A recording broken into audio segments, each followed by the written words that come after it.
Connections are a key FlexVertex Data Multiverse capability. You may elect to establish either named or class-based connections. We've already seen how named connections work, so now it's time to learn about class-based connections.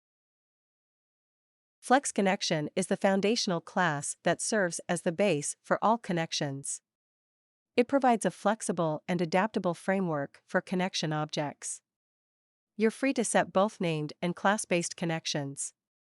This lets you easily extend and customize its functionality as required. With the support of properties and polymorphism, Flex Connection offers a powerful and versatile solution for managing different types of connections in a robust and scalable manner. Here's a view of the small sample of objects and connections that we'll be working with. We've established relationships between Marco and a series of other objects that are relevant to him, such as a person who is identified as a friend, a profession, a destination he's visited, and an interest he has. All of these are objects, as are the connections between Marco and each of them.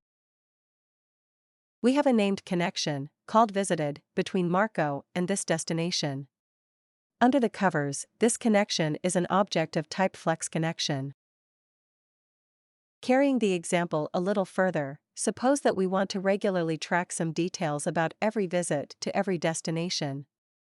As you saw earlier in this series, we can define properties on the connection, and in this case, we're interested in tracking the date and purpose of the visit.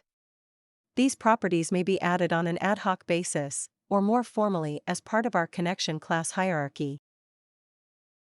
We can formalize the visited connection to include desired properties, date and purpose in this case. Each time one of these connection objects is created, the application will need to provide this information.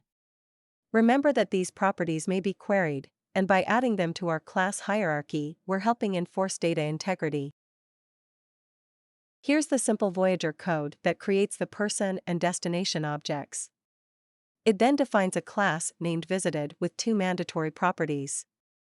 Once the connection class is in place, we create an instance of it between Marco and his destination, while also setting the two required properties. If you are prepared to satisfy your intellectual curiosity and enhance your comprehension, proceed towards enlightenment by subscribing to our channel. By joining our community, you will gain access to a wealth of educational content and can acquire valuable certifications that authenticate your expertise. Do not let this chance elude you. Subscribe today and embark upon a gratifying voyage of knowledge acquisition, personal development, and recognition.